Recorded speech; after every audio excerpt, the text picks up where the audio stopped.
Yes, everyone, and welcome back to Punches and Pundits for a new episode this week. Now, before we start, like, comment, and subscribe to the channel. Make sure to have a look at our social media channels, TikTok especially, where we'll post all the clips from this podcast and much more, and then on Instagram as well. Now, without delaying, I feel like Mo, there's something that you want to talk about in terms of the pay-per-view still in what, 2 weeks?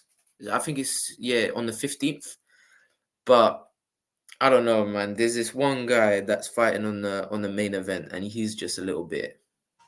He's Yeah, not no, quite there. listen. Yeah, I wanted to get this off my chest in it. Dana called him out as well, but as good a fighter he is, Marab can sometimes be a foolish guy at the same time as well. I mean, the guy got a cut recently in training, a bad cut just over his eye, and you're thinking, this is something that you kind of keep behind closed doors. You go to the best doctors, you go to the best surgeons, try and kind of nip it in the bud. But Mm, this guy goes to social media, shows the world, look, I've got a massive cut under my eye. Not only is he putting the fight in jeopardy, he's also mm. shown his opponent O'Malley that this is something that He's you the can target. target. O'Malley being a sniper, a slick striker, Yeah. he's a smart guy, and I guarantee you, first few exchanges, he's going to be targeting that cut. And Mm, listen, we've seen so many fights get stopped due to stoppages due to a mm, cut. How many fights have we seen? The Diaz Masvidal, and there's so many other fights. mm, So cuts are something that you should kind of keep behind closed doors. Similar with injuries, you shouldn't really be telling everybody that you're injured going into a fight because you're mm, just going to make it easier for your opponent to beat you. And it's a built-in excuse as well when you lose. So I don't really mm. understand what Marab's doing. I feel like when it comes down to cuts and stuff, like just looking at the cut, it wasn't as bad as, for example, the Oliveira one that he got before Makachev. That one was just he just couldn't make it. It was like this thick. It was too much. But when it came down to the Merab one, it's just one of them that you keep to yourself, and then maybe like during fight week, people are kind of asking like, "What's this about?" And you play coy, like you're just like, "Don't worry about that." But to put it on your social media, like you said, against a sniper like Sean O'Malley, and no matter when that cut was, because if it was like a month ago and it's fully healed, and then you put it out for a bit of buzz, then you're a step ahead of us and Dana and these people. But if it happened on the day and you post it, then you're really like, yeah, well, there's just a nice little target right there. The skin, it would have healed, but it wouldn't have healed like to the point where it can't just open up again. He could have hid And it. It's a bit of a meathead, yeah, Marab. He's a, you could tell as well he's not all there like Marab. I don't know what's wrong with him, but but that's what makes him good though. yeah, I know, but it's like try and hide it. Try and it's like those fighters as well that come into a fight with like a knee injury or something. They try to hide it. You're meant to hide it. This is for me. This is a built-in excuse. If he loses, I think he will lose. But of course, he's not going to try and lose the fight. But if he does lose, Mm. it's a built-in excuse. I had a cut. I wasn't able to train as hard as I could. We're going to hear it post-fight. Watch. You think If so? when I believe he'll lose, and I believe this is a built-in excuse because otherwise, why are you showing everybody? You should go and I don't know, No. get get a plastic surgeon or something, someone that can try The and UFC have the best ones. That's what Oliveira did. He tried to do it himself. And yes, and that's what do you remember the yeah, footage that's that we saw? And he was like, why? Like we got the best doctors. We can make a final decision whether you can fight or not. But also, not only that, he's pulling out the stitches with a scissors, like scissors you open, like you have in the kitchen. the guy. He's a bit of a social media. You know what I mean? He loves the social media. He loves the Instagram. But listen, I don't understand this. It's weirdo behavior. Do you know what I mean? It's like, what are you kind of playing at? This is the biggest fight of your life. You've worked so hard to get there. Okay, Mm, you've got a cut. It's not your fault you've got the cut.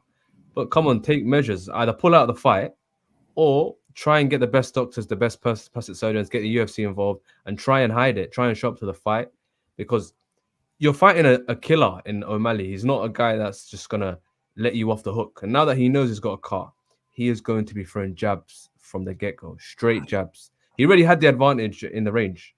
mm. So I mean, he's screwed now. Now that O'Malley knows that he's got a car, he's screwed. As soon as that blood starts flowing down, affecting his eyesight, it'll become a tough fight for Merab. Yeah, I mean, we're getting closer and closer to this fake card. Like, I don't know. I thought, like, even this week, I thought that the Gilbert Burns Sean Brady fight was. Yes, last night. I was getting ready and I was like, all right, so what sort of fights? Because it's not at the Apex. It's not at the Apex. And I was like, okay, we've got a night of fights going. And then I just checked the schedule and it's like, nah, this week's free. And then so next week, Sean Brady, Gilbert Burns, which, like that's not a bad fight. That's not a bad fight. I spoke about it briefly on one of the videos. Um, and like, I have a feeling Burns could be on the decline now. I feel like it might be his sort of time to really that JDM, and as good as he looked for 10 minutes or even more than that, 13 minutes, 14 minutes. A fight's 15, and if you're not Yeah, solid, no, you're right. I mean, Gilbert Burns, he's definitely not the same fighter he was back a few years back, especially when he went on that run. He was beating everybody, fought Usman for the belt. He looked decent. He ended up losing, but you're right. He's not the same. He's on a decline now. Now, Gilbert Burns, a few years ago, would have handled Sean Brady, no problem. But yeah, he's going into that fight. You probably say Brady's the favorite. Probably say yeah, Brady is the favorite. And that shows how kind of far he's fallen. He's mm, still a veteran. He's still an interesting fighter. But he might now go into this fight, possibly lose and become the kind of gatekeeper for that welterweight division, mm. kind of welcoming in the tough guys. And listen, win or lose, a fight that they could make is him versus Pratis. You know, the guy that's Whoa. You know what? Do you remember like when we first like reviewed the pay-per-view event and you were like, do you know what? MVP v Protez would be a mad matchup. MVP Pratis is an interesting matchup. You've got Gilbert Burns versus Pratis. The Randy Brown welterweight divisions is back. Yeah, Randy what's Brown that? said he wants Protez. That's not a Randy bad Brown fight. Pratis. That's Look, not a there's a bad lot of fight. guys at welterweight who are kind of even Gunnar Nelson, wherever he is, wherever that guy is. Yeah, That's your OG vid. wherever That's your Gunnar Nelson is, OG man. vid. That's my guy, man. Gunnar Nelson, man. The Yeah, I best. don't think we're seeing He him in has the the U. best transitions on the mats. The way he can Mm, get mount.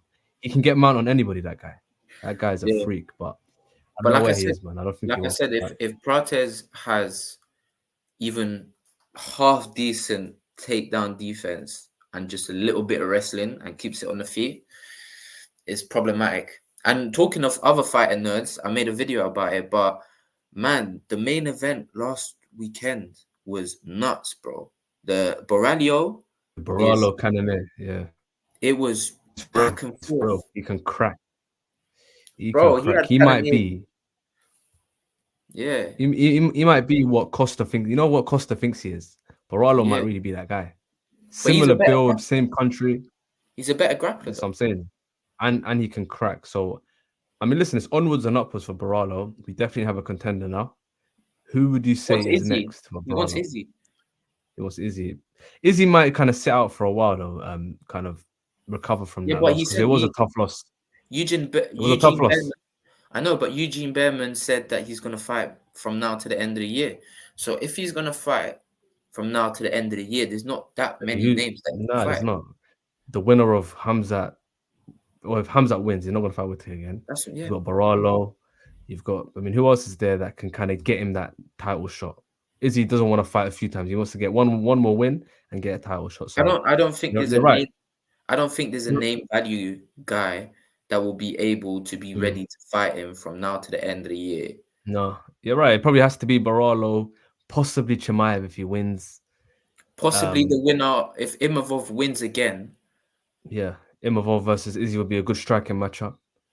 because then he Um, confirms his ranking. Like he's already at 4. If he beats yeah, Allen, then he's a you're right. solid, Actually, solid. He'll you're probably right. be. Actually, those are probably his only options: Imavov, I don't think Baralo. he'll be a big name. I don't think he'll be a No, big no, it name. can't be. All the big names are booked or about to be booked. If you look at But Strickland and Dracus as well. yeah, so that middleweight division is looking real. It's looking real interesting with him in there, and he's the like I said, the fighting nerds, man. They're cooking something around those sides, man. Seriously, the Mm. roster that they got No, is that middleweight division is honestly is kind of like it's not quite the same division it was back in the day. You know when it had Luke Rockhold, Bisping, mm, Weidman, Yoel. mm, Shark Tank. Yeah, it was a Shark Tank. It's kind of going back to that now. You've got quite a few talented fighters that nobody really knows about. But listen, the middleweight division is an exciting division. Another thing I wanted to talk about though, John. Well, I mean we've spoken about it so many times, but I feel like this slowly but surely starting to have a development is John Jones v Aspinall. There's been a bit of It's back picking and up some forth heat. recently. It's We picking don't, up. we don't usually see John Jones go back and forth with guys. He thinks he's above them, but Mm, recently he's kind of been biting down. I mean, Aspinall came out on Twitter, I think, and said, "Yeah, I will never have as many wins as you on PEDs or something like mm, that," kind of calling him out for his failed drugs test. But John Jones kind of bit back as well, going back and forth. mm, I think this is a fight that will happen. I think Jones will come back. MSG. It's funny that that fight hasn't been announced yet. Dana said he'll announce the fight when that whole card is ready, which is weird. They never do that. mm. But yeah, interesting. Hopefully it does happen for MSG.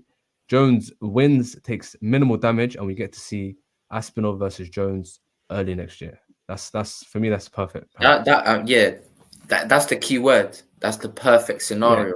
perfect scenario. But if he takes damage and he has a back and forth, he has a war, then he might sit out again. Do you know what I mean? So Yeah. No, but even like I said, Aspinall's taken the. He should have done this earlier. He should have taken the route of not respecting Jones and saying, "You're this, you're that. I'm better than you. Like, fight me. Why are you fighting an old man that's not going to give you a fight?" And he's finally decided. I don't know who's told him, or if he just woke up one day and was just like, "If I don't do something about it, Jones will just retire chilling." And realistically, people might go up to him and say, "You ducked Aspinall," but some people might not. But if he's really bringing traction about, you have to fight this guy.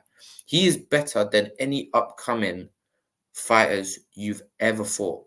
All the contenders, when you're at yeah, 205 that you were fighting, a yeah. I Santos, mean, yeah, 100%. But you could probably maybe say DC, probably a prime DC. but like, But you're right. Other than that, this is definitely the toughest fight for Jones. 100. I'm, Even I'm, you could argue it's a tougher fight for him than DC stylistically as well. Even though but DC is an accomplished MMA fighter. yeah, someone that's.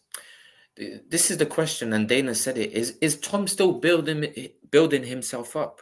No, Because Tom's there. Tom's there now. Tom's He's not there, built. yeah. Tom's the interim champion. He's run through the division. Who can he fight? Mm, Who can he fight? There's nobody there for him to fight. So yeah. his only option is to unify both belts, Mm, which is what happens. I don't know why Stipe holds precedent for the belt. It doesn't make any sense. Once you have the interim belt, your next fight has to be against the champion. It happens all the time. When McGregor was interim champion at featherweight, his next fight was Aldo. mm. When I don't know when Gaethje was the interim champion, his next fight was Habib. It happens all Dustin. the time. Or yeah, exactly. When Dustin was interim champion, when you become interim, the whole point is you fight for the belt straight away. Mm, You're the champion until the champion gets back. It's not mm. the champion gets back, fights a guy who's coming off a knockout loss, hasn't fought in 4 years, but because he's got a big name. I don't understand this, Yeah, but you know. for But me, like I said, this is it goes around in a roundabout. To be honest, yeah, like it's a roundabout. It's like we're repeating the same thing every week. It's the same thing. But listen, hopefully Jones is kind of reacting to he because is, he is. it's unanimous on social media. Everybody sees it for They what it want to is. see that fight, yeah, That's the bro. only fight everybody wants to see. The only person that kind of is on Jones's team is Dana, and he probably has Which makes the most exactly. He has the most it influential difficult. guy on his team. Yeah, just makes it difficult because even he's now seeing the memes about you could talk about anything and then John Jones has to be brought up into the conversation. The memes are hilarious, I can't lie, but this is facts, especially in the last like month or 2 months that Dana's been doing podcasts. It's just like it's unlimited John Jones prop. Like it's crazy. No, 100%. But let's talk about that fight. Of course, it hasn't been announced yet. Mm, Hopefully, Jones handles Stipe with all due mm, respect. But mm, hopefully, once that fight gets announced, mm. Jones versus Aspinall, who do you think wins? And like a proper breakdown, because I've got my thoughts as well, but I want to kind of see where your head's at. To be honest, like I'll start off with it's hard to judge John Jones at heavyweight because of such a small sample size of what he actually looks like. I have not seen him for over 5 minutes. So, from what we saw against Cyril Gahn, he knew what he wanted to do. He knew that Gahn had a glaring deficiency in a specific area and he used it. And what that did was obviously, John Jones is the GOAT for many people, yeah. But what that did was like he put his clout, he boosted his clout so like to a different stratosphere where like now because he was able to finish Cyril Gane so quick, he's the best heavyweight. If he went 25 minutes with Aspinall or if he went 25 minutes with Miocic, it's light work because of that particular fight. But at this stage and the injuries that he's been through, he's not this he can't be as fast, he can't be as nimble as a Tom Aspinall. I honestly think he's in trouble. I honestly think if he was to fight Tom Aspinall, he would be in trouble. And whether he could win, of course he could win, but he would have to. It would be one of the hardest fights of his career, 100 billion%. Now, obviously, I understand that whole viewpoint. I understand the way you're coming at. Of course, Aspinall, stylistically on paper and even matchup wise, he's a very tough matchup for John Jones. But I just think Aspinall, when it comes to the grappling, now he is a black belt. I just think Jones will kind of not expose him, but show a golfing class when it comes to the wrestling. It doesn't matter how good a submission fighter you are. When you come against a high level wrestler, they will just hold you down and nullify you completely. We see it all the time. I mean, Oliveira is probably the greatest jiu-jitsu practitioner in MMA, right? In the UFC, most submissions ever. And you saw Makhachev basically just nullify that jiu-jitsu. And I think what we will see is a similar kind of game plan from John Jones. I think John Jones knows he can't stand with he can't stand with Aspinall. I think it's a no-brainer. He can't stand with him, or he can't stand with him for long parts of the fight, maybe early on. But as the fight goes on, we know Aspinall's knockout power. We know Aspinall's kind of boxing ability as well.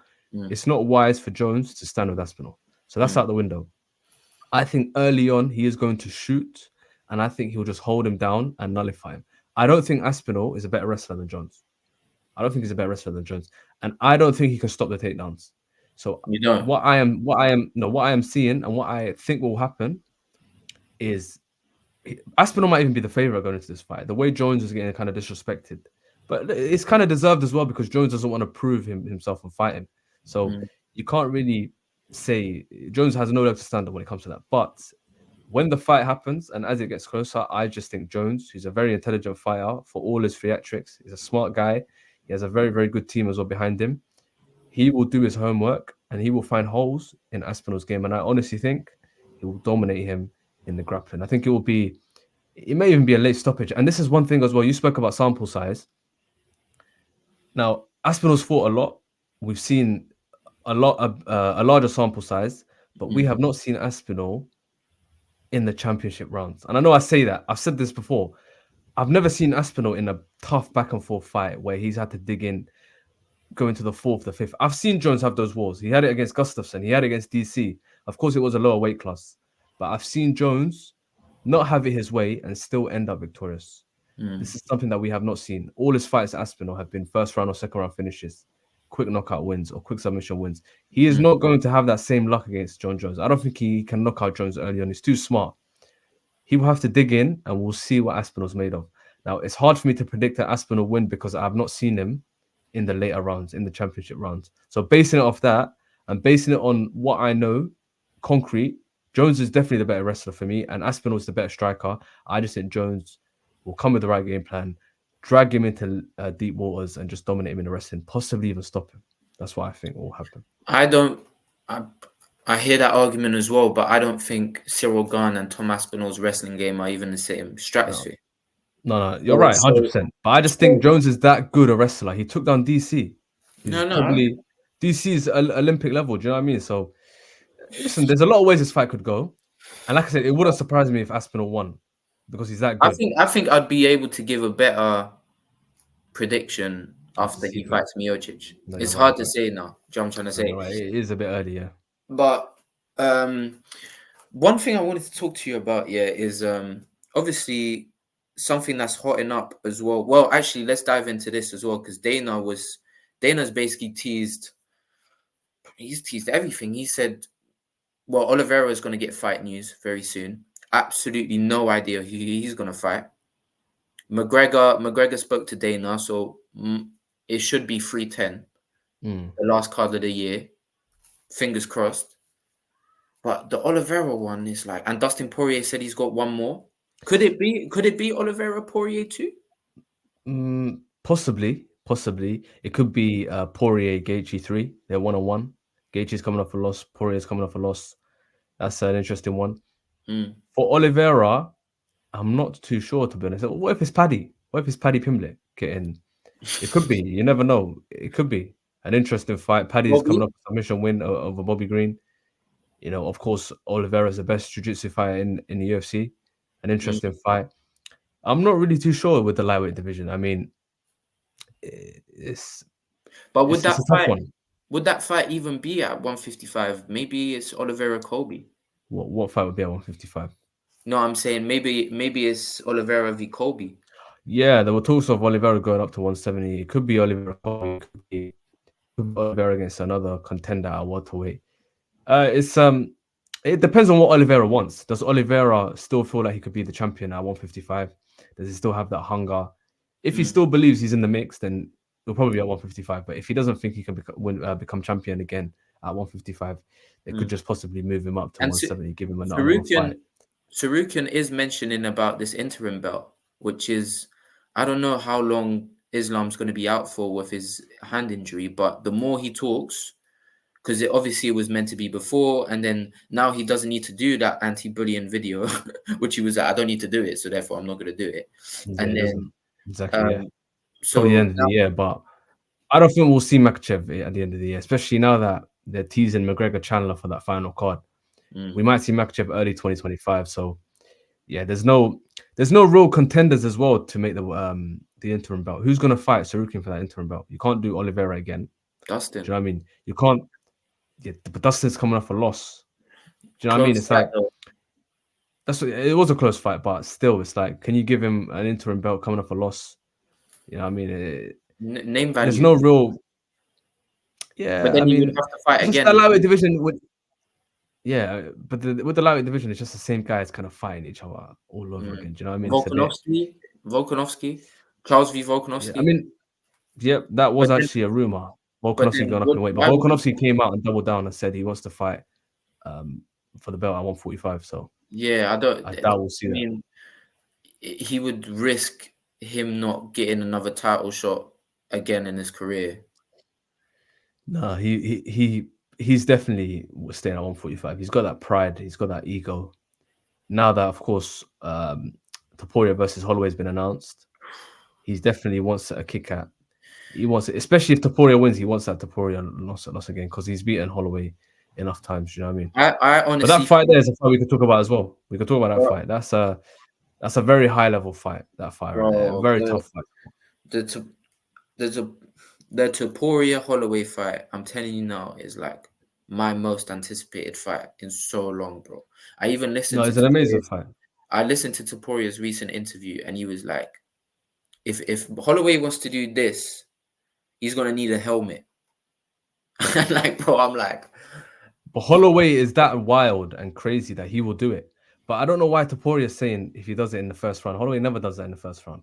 He does it later on in the fight when he knows he's win. Not when he knows he's winning, but when he knows he's got a few rounds in the bank. He's not going to do it first round. And I reckon the longer this fight goes, I think is the better it is for Holloway. I don't think Holloway is a guy that will knock you out early on anyway. And I think Holloway possibly will do that. He will point to the ground. Holloway is not scared of no one, bro. Gaethje is known for his knockout power. Gaethje can crack just as hard as Topuria. Probably isn't as quick as Topuria, but he can crack as well. So for him to do it against Gaethje, he will do it against Topuria. I feel like skill for skill, Topuria is a better fighter than Gaethje, though.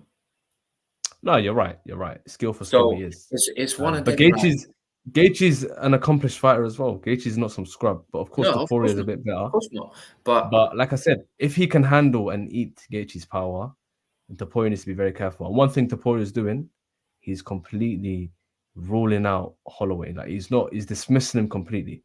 He's not showing him any respect. This is still Max Holloway, one of the greatest. He's training. I watch his YouTube. Yeah, I watch, and he's got a film coming out as well to Topuria. So since he's beat Volkanovski, I've really dived. Like I knew how good he was. Yeah, but what he did to We learned so much. Volkanovski, and then It was unexpected. he trains like a madman.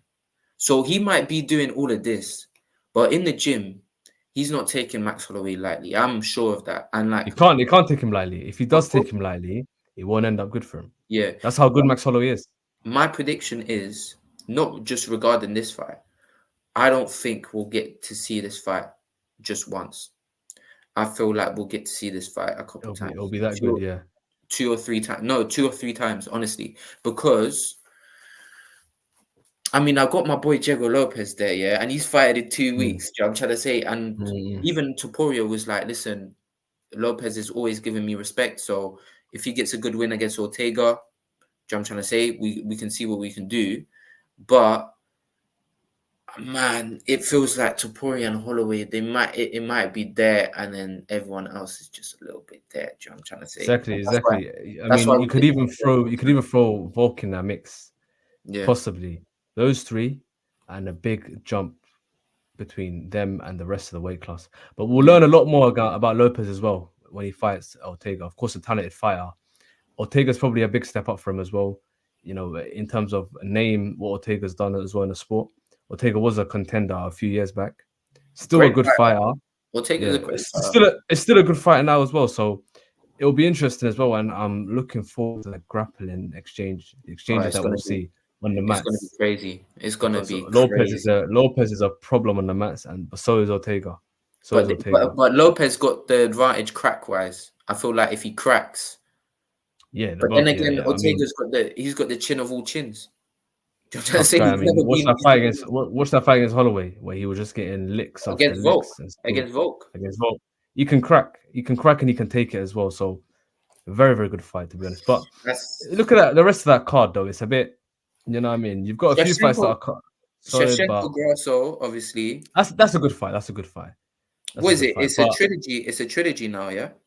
mm, So, I mean, we've got to see quite a bit of those two fighting. Obviously, Grasso getting mm, the first one. I remember it looked like she was gonna snap Shevchenko's jaw, yeah, and then the second fight was a movie as well, and they ended up a draw. And then yeah, man, this has to just be someone just has to. Grasso's good, man. Grasso's mm, so good. She's so cool. mm. She's actually Shevchenko at one point looked unbeatable, untouchable. Yeah, yeah, untouchable. Same with Nunes, unbeatable, untouchable. But listen, one day someone will catch up to you. That is the beauty of MMA, the sport. It's evolving, and there's always that one contender that you don't think has your number, but when you get in there with them, they've just got your number. Do you know what I mean? So, listen, anything can happen in that fight, but I'll probably say Shevchenko probably comes out with the dub. Oh, you do? I think Shevchenko will. I mean, if she loses, she's pretty much done. To be honest, if you think about it, Yeah. you can't lose twice to the same person. She probably has to what move weight classes, which I doubt will happen. So I think Mm, I think she has to win, and I think she'll go into that fight with that mentality of having to win and put in a very good performance. nah, I hear that. The Paris card, obviously, I spoke a little bit about Imavov Brendan Allen. I feel like that fight is going under the radar in terms of who could come up with a real like The case. winner, the winner, the winner has a lot that will go for them if they win. The person that wins that fight is possibly one more win of a Yeah. title shot. Now that Izzy's free and needs a fight, the winner of that fight can call Izzy out. You're fighting a former champion with a lot of defenses, and beating Izzy gets you a title shot. So Mm. the winner of that fight has a lot going for them. So Especially Imavov though, because Yeah, Imavov, he's already in the top five. If he gets another win, exactly. like he's cracked top three, then it's like, are you gonna deny? Like he needs to fight someone. Like he needs Mm. to fight a number one contender when you're at number three. Which I'm trying to say, and then obviously Moicano Sandini is gonna be. That's just gonna be a car crash of a fight. Yeah, Like yeah, but a lot of people are looking forward to that. Listen, I'm looking forward to it, a good fight, but I just think Benoit's just a lot better than him. I don't know. I don't know what everyone kind of sees in Moicano to think he has a chance against Benoit. you don't think he's got a chance? No, I think Benoit's just that. Look, people forget Benoit who he is, because they see the Poirier loss and they think, oh, Benoit's a serious guy. Benoit's a problem. And he's Mm. going to put it on Moicano. We'll see what Moicano's about. Moicano has been around for how many years? You could say he's a bit of a journeyman. Let's be real. He's been Yeah, around but for he's he's been been around for years. This guy, he's been around since what 2015, 2014 days. He's been yeah. around for a very long time. He's the guy that moves weight classes, featherweight, lightweight. He's fighting a young guy in Benoit Saint Denis who's coming off a loss.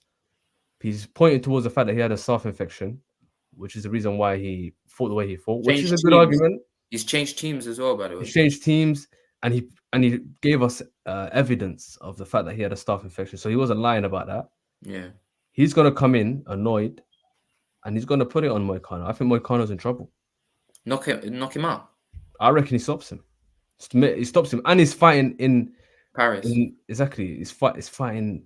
He's fighting in front of his It's people. gonna be loud, yeah. It's gonna be. Benoit's in trouble. Not Benoit.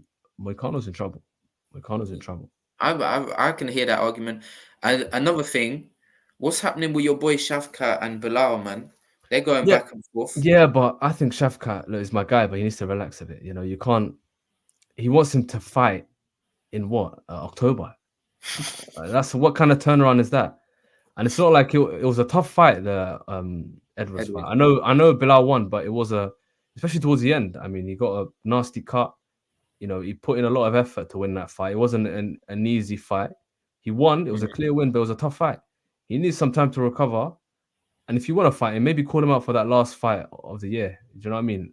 Maybe slap it on the undercard of the McGregor Chandler if that happens, or possibly the first fight in 2025. You kind of have to give him time to recover. Now, Shavkat needs to make a decision. Is he going to fight in the meantime or wait? That's the decision he has to make. Now, for me, he's that good where he can fight somebody in the meantime and still be ready. Yes, yeah. Exactly. There's some fighters, they can't take that risk because they could lose. But Shavkat is that good. Put anyone in front of him, he's stopping them. Do you know what I mean? Could anyone overlap him? At welterweight, I don't think there is anyone. Usman. No, but there's no way Usman overlaps Shavkat. If he gets a Usman win. was but is he booked to fight Usman? No. So I mean, you could make Usman versus Shavkat, but you can't give Usman another fight. And even if Usman does win, he can't overlap Shavkat. Shavkat has too much credit in the bank. And Usman's what? What was the last time Usman even fought at 170? He's fought at 185. Do you know what I mean? Well, yeah. It's been a while. Can he still make the weight? Do you know what I mean? What do you think of? Do you think the UFC should make Ian Gary Leon Edwards? Yeah, I think that's a smart fight. That's a very smart fight. It's a good matchup for Leon Edwards as well. It's going to be a striking matchup. He's not coming up against a wrestler or a grappler. But then again, it's a dangerous fight for Leon Edwards because Ian Gary, even though he didn't impress me against MVP, watching Leon on the back foot, there's a lot of concerns. And if Ian has a smart camp around him, they can pressure Leon, take away those leg kicks, do exactly what Belal did, minus the takedowns, and they could come out with a victory. It'll probably be a 3-round fight if it's on the undercard. Or if it's a main event, then you probably have to lean towards Leon. It's a 5-round fight. But I don't know. Leon, for me, looked very vulnerable on the back foot. He looked. It doesn't look the same when he's on the back foot. But when he's on the front foot, he's a problem. But on the back foot, I don't know. So if I don't think Gary's wrestling is good. It might be good enough to hold down MVP, but even though Belal was able to handle Edwards, Gary wouldn't. But and then striking wise, that's where I think we'd have to wait. We'd have to wait and see. But that's in terms of the welterweight division. That's kind of where we're looking at MVP. Who's he gonna fight?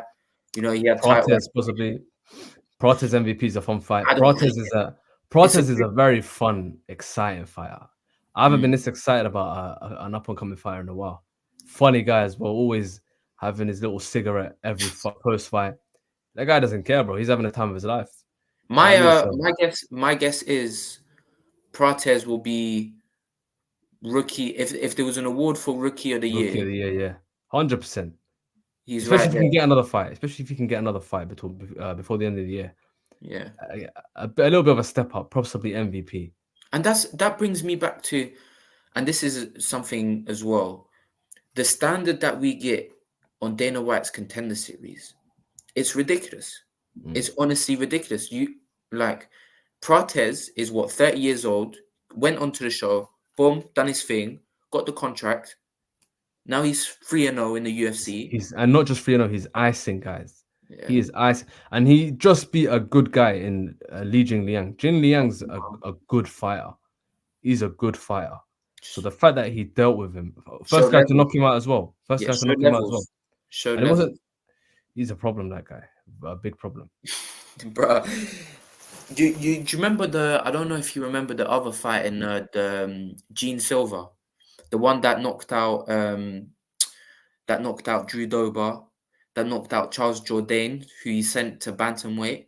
Yeah, He's another one, bro. Oh my gosh, he's a problem. He is such a problem, bro. And like, just these guys, these like kind of hidden gems that we see every now and again. oh So much potential, and this yeah, is probably the best time to be a UFC fighter as well, with all the talent. You know what I yeah, mean? It's looking good for all these guys on the rise as well. And hopefully we see them take that step up, especially Protez. It's a guy that I'm really rooting for. yeah. And also back to the contender series as well. It's like the route to get into the UFC now is just so much clearer because back in the day it was like you might have to do the Ultimate Fighter or you'd have to win so much in the regional Mm. before Yeah, even getting an yeah. opportunity. You'd, Whereas you'd now, have to be a champion elsewhere to yeah. even be considered. Do So you know what I now, mean?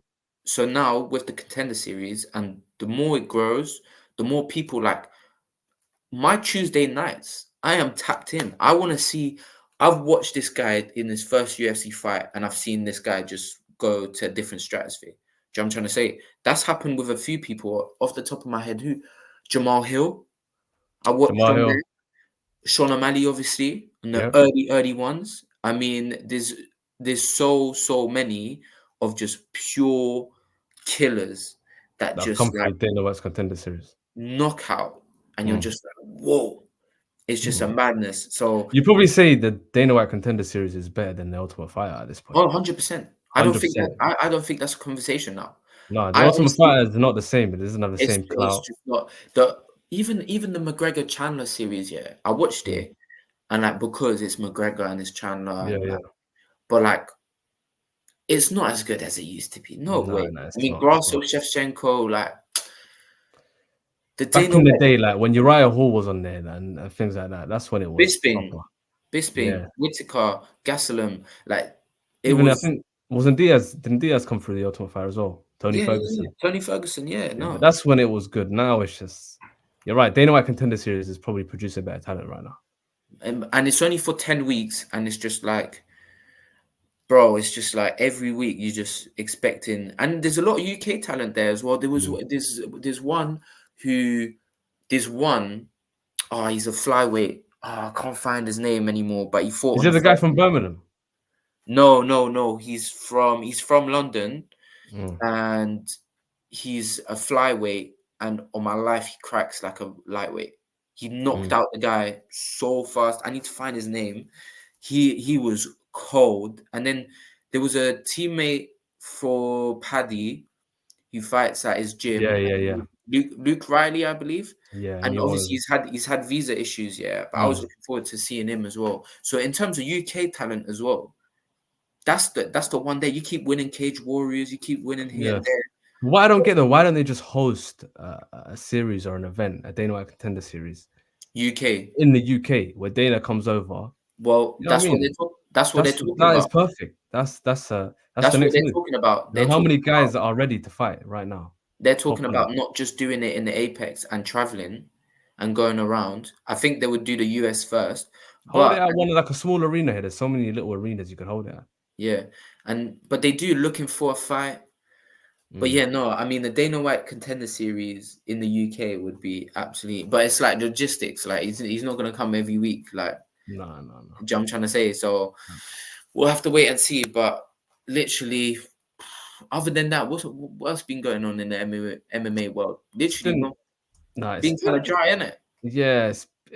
We'll probably see a bit more when that sphere card comes around. But until then, I'd say it's been kind of a Yeah, bit meh. Do you know what I mean? But once that sphere card hits, once we see your boy Lopez, we see O'Malley, we see all those top fighters get in there, yeah, then we can kind of push on, and it will get closer to that MSG card. Hopefully they can announce that fight because until Dana and the UFC come out and really say, listen, Jones versus Stipe announced, I've got my yeah. doubts that even It's happens. lots of You know what I maybes. mean?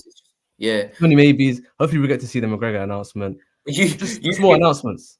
you skipped to 309, but we got 308 before that, and that's the Yeah, real card I'm looking forward to. I'm trying to 308 say as that's. well. 308. We've even got the 307 Pajeda versus Khalil. Do you know what I'm trying So to say? So we there's got a lot going on. It's just like there's a lot sometimes going on. there's Yeah, always just like a little dry spell, yeah, and but like, that's but exactly I'll what still we be tapped into the Burns Brady fight. I'm yeah, interested to see what happens with that, and then yeah, yeah, we'll have the Sphere card as well. But yeah. that is it for today. Thank you for tuning in to the Punches and Pundits podcast.